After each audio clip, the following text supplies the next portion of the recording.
ઓમ ગણેશ હર હર મહાદેવ। ચાલો સત્સંગ કરીમાં આપ સૌનું આજે પુનઃ હું સ્વાગત કરું છું। અને આજે આપણે એક મહત્વપૂર્ણ જે પૂજા પાઠનું સૌથી મહત્વપૂર્ણ અંગ છે, જેના વગર તમે ગમે તેટલી પૂજા કરો, કોઈ પણ પૂજા કરો, કોઈ પણ વ્રત કરો કે કોઈ પણ કથા કરો, એ ક્યારેય તમારું પૂરું થઈ જ ના શકે।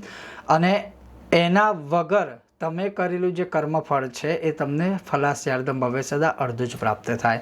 પણ મહત્વપૂર્ણ વસ્તુ અને વિચારવા જેવી વાત એ છે કે આ જે પૂજાનું સૌથી મોટું ને મહત્વનું અંગ છે, જેના ઉપર કોઈનું ધ્યાન ક્યારેય જતું નથી, જેના વિશે લગભગ 100% લોકોને ખબર હોતી જ નથી, અને એ અંગ છે સંકલ્પનો, પૂજાનો સંકલ્પ વિધિ।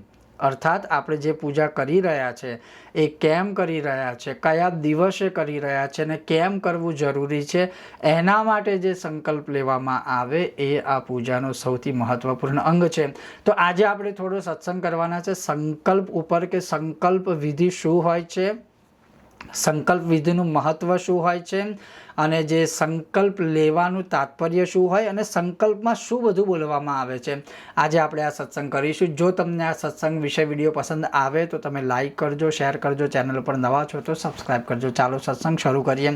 હવે સૌથી પહેલાં તો એ સમજવું રહ્યું કે સંકલ્પ એટલે શું। તો જ્યારે સંધિ વિચ્છેદ કરવામાં આવે છે ત્યારે સંકલ્પને સમ પ્લસ કલ્પ, અર્થાત સમ એટલે સમાન અને કલ્પ એટલે વિચાર। જ્યારે આપણો આખો પરિવાર, જ્યારે પતિ અને પત્ની આ બધા ભેગા થઈને એક જ સમાન વિચાર રાખે કે આજે આપણે આપણા ઘરમાં નવચંડી યજ્ઞ કરવો છે કે સત્યનારાયણ વ્રત કથા કરવી છે, એટલે કે બધાનો એક મત થયો, બધાનો એક વિચાર થયો, એટલે સંકલ્પ, સમાન વિચારથી આપણે જે એક કામ કરીએ એનું નામ છે સંકલ્પ। નહીં તો આજે પત્ની એવું કહે કે મારે તો આ પૂજા કરવી છે, અને પતિ એવું કહે કે મારે આ પૂજા કરવી છે, તો બંનેના સંકલ્પ અલગ થયા અને એના કારણે આપણે કશું જ ના કરી શકીએ। એટલે એક સંકલ્પ હોય, એક સમાન વિચાર હોય, એનું નામ સંકલ્પ થયું। હવે સંકલ્પ જરૂરી કેમ છે, તો આપણા શાસ્ત્રોનું શું કથન છે કે સંકલ્પેન વિના કર્મ યત્કિંચિત કુરુતે નરઃ ફલમ ચાપ્ય અલ્પકમ તસ્ય ધર્મસ્યાર્ચ ક્ષયો ભવેત। આગળ બીજું આપણું પુરાણ માર્કંડેય પુરાણ કહે છે કે સંકલ્પ મૂલઃ કામો વૈ જ્ઞાઃ વૈ યજ્ઞાઃ સંકલ્પ સંભવાઃ વૃતાની યજ્ઞ ધર્માશ્ચ સર્વે સંકલ્પ જ્ઞાઃ સ્મૃતાઃ। અર્થાત કહેવાનો અર્થ એવો છે કે સંકલ્પ વગર કોઈ પણ કાર્ય તમે કરો એટલે ફલાસ્યાર્ધમ ભવે સદા ફલાસ્યાર્ચ ક્ષયમ ભવે। ફલાસ્યાર્ધમ ભવે સદા એક મત એવું કહે છે કે એનું ફળ અડધું જ મળે, અને બીજો મત એવું કહે છે કે આપણે કરેલું જે કર્મ છે એનું ફળ આખું ક્ષય થઈ જાય છે। એટલે કહેવાનો અર્થ એવો છે કે સંકલ્પ વગર કરેલું કાર્ય ક્યારેય સફળ થતું નથી। હવે એ સંકલ્પની અંદર અમુક વસ્તુ જે હોય છે એ કમ્પલસરી એ બ્રાહ્મણ દેવતા બોલશે જ, બોલવું જ પડે, અને એ જો બોલવામાં ના આવે તો તમે કરેલા જપ તપ યજ્ઞનું ફળ તમને કદી પણ પ્રાપ્ત ના થાય। એનું પ્રમાણ છે કે માસ પક્ષ તિથિ નાશ્ચ નિમિત્તાનામ ચ સર્વશઃ ઉલ્લેખનમ ન કુર્વાણો ન તસ્ય ફલ ભાગ ભવેત। અર્થાત તમે જે હાથમાં પાણી લઈને સંકલ્પ લઈ રહ્યા છો એ સંકલ્પમાં માસ પક્ષ તિથિ નક્ષત્ર આદિનું જો ઉચ્ચારણ કરવામાં ના આવે તો એનું ફળ તમને ક્યારેય પ્રાપ્ત થતું નથી। તો હવે સંકલ્પ લેવો કેવી રીતે અને સંકલ્પ હોય છે શું? તો સંકલ્પ એટલે જમણા હાથમાં હથેળીમાં જળ લઈને જે લેવામાં આવે અને પહેલું આંગળી જે છે પિતૃતીર્થ એને આમ કરી દેવાનું, હાથમાં જળ, 2-4 દાણા ચોખાના બ્રહ્મદેવતા મૂકશે, પુષ્પની પાંખડીઓ ઘણા લોકો મૂકે છે, અને ઘણા લોકો એમાં આપણું દક્ષિણા સ્વરૂપે એક તાંબાનો કે કોઈ પણ ધાતુનો સિક્કો પણ મૂકતા હોય। બીજું કાંઈ મૂકીએ કે ના મૂકીએ પણ જળ, પાણી એકવાર હાથમાં લઈ લીધું એટલે વાત ત્યાં પરિપૂર્ણ થઈ ગઈ। પહેલાંના જમાનામાં શું હતું, હાથમાં જળ લઈને કાંઈ બોલી દેતા એટલે પ્રાણ જાય પણ વચન ના જાય, એનું નામ સંકલ્પ હતું। એટલે હાથમાં જળ લેવો, 2-4 દાણા ચોખાના મૂકવા, આંગળી આમ રાખવી, એટલે સંકલ્પ ત્યાંથી બોલવાની શરૂઆત થાય, અને જ્યારે આખો સંકલ્પ પતી જાય ત્યારે એ જળ જે છે આપણે કોઈ પાત્રમાં બ્રહ્મદેવતા મુકાવી દેતા હોય છે। હવે આ સંકલ્પમાં ભગવાન વિષ્ણુના સ્મરણથી આરંભ થાય છે કે તિથિર વિષ્ણુ તથા વારો નક્ષત્ર વિષ્ણુરેવ ચ યોગશ્ચ કરણશ્ચૈવ સર્વ વિષ્ણુમયમ જગત। એટલે કે તિથિ છે એ ભગવાન વિષ્ણુ છે, તિથિર વિષ્ણુ તથા વારો, વાર છે એ પણ ભગવાન વિષ્ણુ છે, નક્ષત્રમેવ છે, નક્ષત્ર પણ ભગવાન વિષ્ણુનું સ્વરૂપ છે. એટલે સર્વ વિષ્ણુમયમ જગત, આખું જગત વિષ્ણુમય છે. એટલે વિષ્ણુ ભગવાનનું સ્મરણ કરી 3 વખત, જેમ કે ઓમ વિષ્ણુર વિષ્ણુર વિષ્ણુહોમ, પછી આગળ સંકલ્પનું ઉચ્ચારણ થાય. હવે સંકલ્પમાં ક્રમવારમાં શું બોલવામાં આવે છે? જેમ કે જોવા જઈએ તો સંકલ્પમાં આપણું ગોત્ર બોલવામાં આવે છે, પણ આજની વિડંબના એ છે કે પોતાનું ગોત્ર કોઈને ખબર નથી. સૌથી વધુ પડતી વિડંબના એ છે કે આજ અમુક દેશોમાં કે અમુક જગ્યાએ બ્રાહ્મણોને પણ પોતાનું ગોત્ર ખબર નથી, જે ખરેખર શર્મસાર કરવાવાળી વાત છે. અમુક લોકોને ગોત્ર ખબર છે તો આગળ વેદ, શાખા, પ્રવર, છંદ કશું જ ખબર નથી, જે ખરેખરમાં શર્મસાર અથવા તો શર્મ આપણને ઉપજાવે એવી વાત છે. તો એક તો થયું આ ગોત્ર. એટલે ગોત્ર પછી જે આગળ ઉચ્ચારણ કરવામાં આવે છે મન્વંતર છે, પછી કયો યુગ ચાલે છે તો કળિયુગ છે. આ યુગનું કયું ચરણ ચાલે છે તો કે પ્રથમ ચરણ ચાલી રહ્યું છે.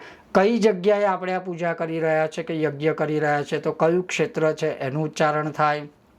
કયા દેશમાં આપણે કોઈ પૂજા પાઠ કરીએ છીએ એનું ઉચ્ચારણ થાય. કયા ગામડામાં કે કોઈ સિટીમાં કે શહેરમાં આપણે જ્યાં આ કરી રહ્યા છે એનું ઉચ્ચારણ થાય. પછી કયા રાજ્યમાં, કોઈ વિશેષ રાજ્યમાં હોય તો ત્યાંનું ઉચ્ચારણ થાય છે. કઈ સંવત્સર ચાલુ છે, જે દર વર્ષે સંવત્સર બદલાય છે એનું નામ આવે. પછી અયન એટલે ઉત્તરાયણ છે કે દક્ષિણાયન, એ જ રીતે ગોલ ઉત્તર ગોલ છે કે દક્ષિણ ગોલ છે. માસ એટલે કારતક મહિનાથી લઈ અને આસો મહિના સુધી કયા મહિનામાં કઈ પૂજા કરીએ છીએ આપણે એનું ઉચ્ચારણ આવે. ઋતુ તો જે 6 ઋતુઓ છે એમાંથી કઈ ઋતુ ચાલી રહી છે. પક્ષ તો જે 2 પક્ષ છે શુક્લ અને કૃષ્ણ પક્ષ એનું ઉચ્ચારણ આવે. વાર તો રવિવારથી કે સોમવારથી લઈને રવિવાર સુધી કે રવિવારથી લઈ શનિવાર સુધીમાં કયા વારે આપણે કઈ પૂજા આપણે કરી રહ્યા છે એ. નક્ષત્ર તો અશ્વિનીથી લઈને રેવતી નક્ષત્ર સુધીમાં કયું નક્ષત્ર ચાલી રહ્યું છે એનું નામ આવે. યોગ વિષ્કુંભથી લઈને વૈધૃતિ સુધીના યોગમાં નામ, જે આપણે યોગમાં પૂજા કરી રહ્યા છે એનું નામ આવે. પછી કરણ તો બવકરણથી લઈને વિષ્ટિકરણ સુધીનું કયું કરણ ચાલી રહ્યું છે એનું નામ આવે. પછી રાશિ તો મેષ રાશિથી લઈ મીન રાશિની વચ્ચે કઈ રાશિ ચાલી રહી છે જ્યારે આપણે પૂજા કરી રહ્યા છે એનું નામ આવે. પછી જે કર્મ આપણે કરાવવાનું હોય જે દિવસે, જેમ કે સત્યનારાયણ કથા છે, નવચંડી યજ્ઞ છે, લઘુરુદ્ર યજ્ઞ છે કે મહામૃત્યુંજય યંત્ર કે યંત્ર પૂજા, ટૂંકમાં જે પૂજા આપણે કરવાના હોય એનું ઉચ્ચારણ કરવામાં આવે. પછી પ્રયોજન, પ્રયોજન એટલે શું છે કે આજે કોઈ સ્વાસ્થ્ય માટે કરાવે છે તો આરોગ્યની વાત આવશે. કોઈ શત્રુબાધા નિવારણ માટે આવે છે તો એ સંકલ્પ આવશે. કોઈ વિદ્યા પ્રાપ્તિ માટે છે તો એ આવશે. કોઈ નવગ્રહ શાંતિ માટે છે તો એ આવશે. ટૂંકમાં તમે શેના માટે પૂજા કરાવી રહ્યા છો એ પ્રયોજન કહેવાય, અને એ સંકલ્પની અંદર એનું ઉચ્ચારણ કરવામાં આવશે. જ્યારે બધું પતી જશે ત્યારે હાથમાં જે જળ હશે એટલે તમને બ્રહ્મદેવતા કહેશે કે હવે એ જળ મૂકી દો. ઇતિ સંકલ્પિત, હવે અહીંયા આપણે આ સંકલ્પ લઈ લીધો છે અને પછી આપણે જે પૂજા કરીએ એ પૂજાનું ફળ આપણને મળે. સંકલ્પ કર્યો હોય તો આપણે 100% એમાં સફળતા પ્રાપ્ત થાય. હા, ક્યારેક કર્મ અનુસાર વિલંબિત થાય, આપણા કર્મ અનુસાર, પણ સંકલ્પ કર્યો હોય તો આપણે કરેલી પૂજાનું આપણું જે ફળ છે ને એ ચિત્રકૂટના ચોપડે નોંધાય. પણ સંકલ્પ કર્યા વગર જ સીધી પૂજા કરીએ ક્યારેય ફળ ના મળે, ક્ષય થઈ જાય છે. એટલે આટલું યાદ રાખજો. અને તમને ખબર જ હશે, તમે જે પૂજા કરાવો છો ત્યારે તમારી ત્યારે જ્યારે બ્રાહ્મણ દેવતા આવે ત્યારે તમને કહે જ છે કે જમણા હાથની હથેળીમાં જળ પકડો, પછી બધું બોલશે, તમારું નામ પૂછશે, તમારું ગોત્ર પૂછશે અને શું કામ કરાવો છો એ બધું પૂછશે અને પછી સંકલ્પ. એટલે કહેવાનું તાત્પર્ય મારું એટલું છે કે પૂજાનું સૌથી મહત્વનું જો કોઈ અંગ હોય તો એ આ સંકલ્પ છે. આ સંકલ્પ 1 કે 2 જ મિનિટનો છે, પણ એ 2 કલાકની કે 20 કલાકની પૂજાને સિદ્ધ કરવાની તાકાત હોય તો આ 2 મિનિટના સંકલ્પમાં છે. પછી તમે ભલે ને 2 કલાક પૂજા બહુ સરસ મજાની કરાવો, સારું મીઠું બોલીને કરાવો અથવા તો સાંભળો, પણ એમાં સંકલ્પ જ નથી કરેલો, ઉચ્ચારણ આ બધું કરેલું જ નથી, તો તમારી એ કોઈ પૂજા ભગવાન સ્વીકાર કરતું નથી અને અહીંયા કોઈ ભાવ આવતો નથી. જો આપણે લગ્ન કર્યું છે કે નથી કર્યું, જ્યારે આપણે પાસપોર્ટ બનાવવો હોય, જ્યારે વિદેશમાં જવું હોય, જ્યારે કોઈ લીગલ કાર્યવાહી કરવી હોય અથવા લીગલ કોઈ આપણે વિષયો ઊભા થાય ત્યારે આપણે મેરેજ સર્ટિફિકેટ મૂકીએ છીએ કે નહીં? બરાબર. કેમ? કારણ કે જે સમસ્યા ઊભી થઈ છે અથવા તો જે આપણે કાયદાકીય રીતે કામ કરવું છે એમાં એ લોકો માગે છે કે તમે કઈ તારીખે લગ્ન કર્યા હતા, તમે ક્યાં લગ્ન કર્યા હતા, લગ્નમાં નામ કોનું કોનું છે, લગ્નના સાક્ષી કોણ છે. તો એ થયું મેરેજ સર્ટિફિકેટ. એ જ રીતે આપણે જે પૂજા કરેલી છે એનું થયું આ સંકલ્પ સર્ટિફિકેટ. કારણ કે ભગવાન સુધી એ પહોંચે તો ભગવાન એ વિચારશે તો ખરું જ ને કે ફલાણા ભાઈએ કઈ તારીખે પૂજા કરી હતી, કઈ તિથિમાં પૂજા કરી હતી, કયું નક્ષત્ર ચાલી રહ્યું હતું, કયો યોગ ચાલી રહ્યો હતો, કયું વાર હતું, કઈ તિથિ હતી, શું નામ હતું, શું ગોત્ર હતું. તો એ સર્ટિફિકેટ ભગવાન આપણું સ્વીકાર કરે. એનું નામ છે સંકલ્પ. અહીંયા પછી કોઈ ભાવ નથી આવતા. એટલે સંકલ્પ પૂજાનું સૌથી મહત્ત્વનું અંગ છે. અને તમે જરૂર જણાવજો, જો તમારી ઈચ્છા હશે તો હું તમને સરસ ટૂંકો અને સહજ અને સરળ નિત્ય પૂજામાં તમે સંકલ્પ લઈ શકો એટલો નાનકડો સંકલ્પ બનાવીને ગુજરાતીમાં લખીને હું તમારા માટે આખો અલગથી સત્સંગ સ્વરૂપે વિડીયો બનાવીશ. ઓમ ગણેશ. હર હર મહાદેવ. જય સિયારામ.